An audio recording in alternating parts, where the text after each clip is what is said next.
Your Essentials webinar setup is complete. Your speakers are ready, and it's time to start your show.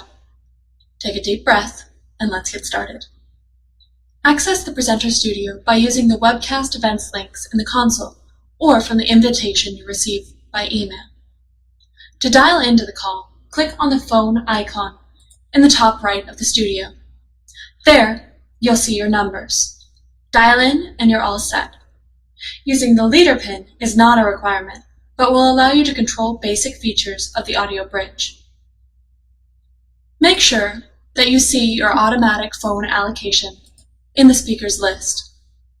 Keep in mind that this will only appear 15 minutes before your scheduled start time.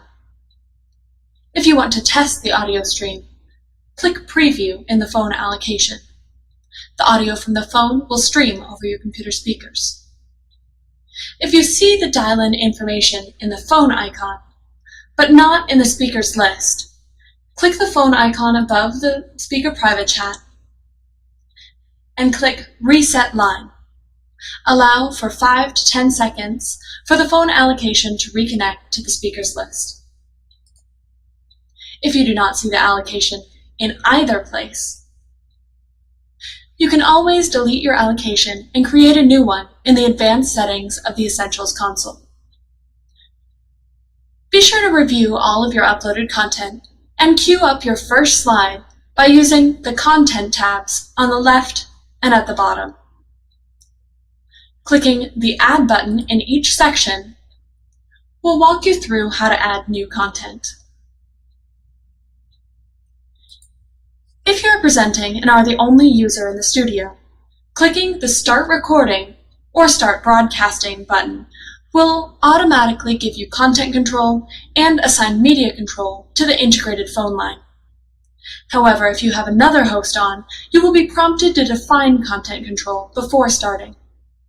You can change content control throughout the presentation by clicking on the Speakers button on the left-hand side and then clicking Pass Control next to the person's name.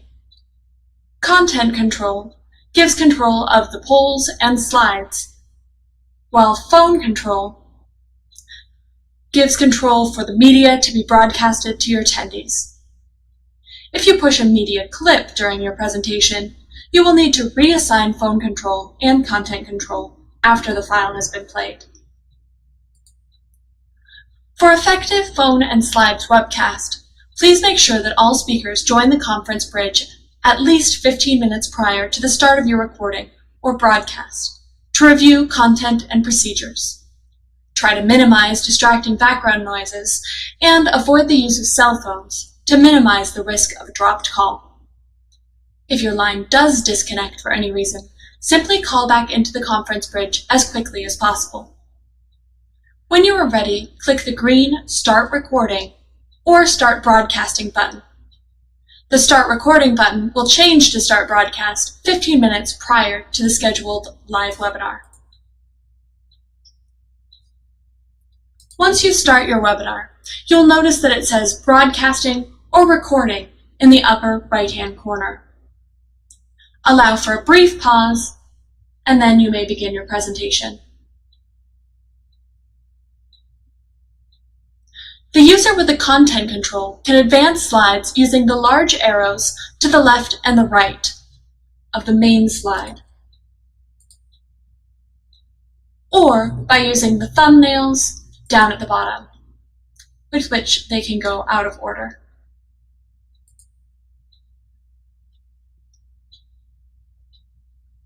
Whiteboarding, which is performed by clicking the whiteboard button in the lower right-hand corner, allows you to draw shapes over your content or type over your content using the text option.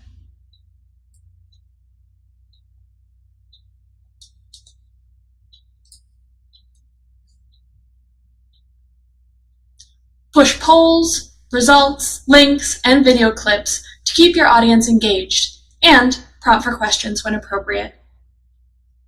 If content control needs to be passed to a different host at any time, it can be done using that same speakers list.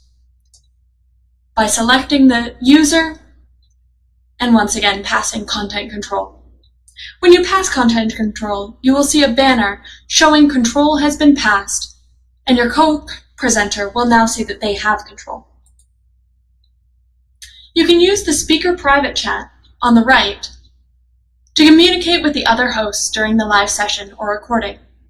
Simply type your message at the bottom where it says type your text here.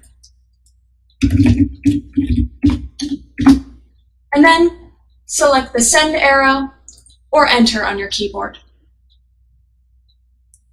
When you have successfully completed your webinar, simply click Stop Broadcasting or Stop Recording. And then yes. Your presentation will now be converted to an on-demand format if that is what you wish. This can take a few minutes. To trim the media file before marking it for Simulive or on-demand, you'll need to unmute the speaker console in the upper right-hand corner. Next, click on the media icon, and then on Recordings. Click More next to the media file that you wish to trim, and then select Trim. The Presenter Studio will play back the file, and you can trim the file by dragging and dropping the start and end point markers. For exact trimming, you can also put the specific start and end points manually.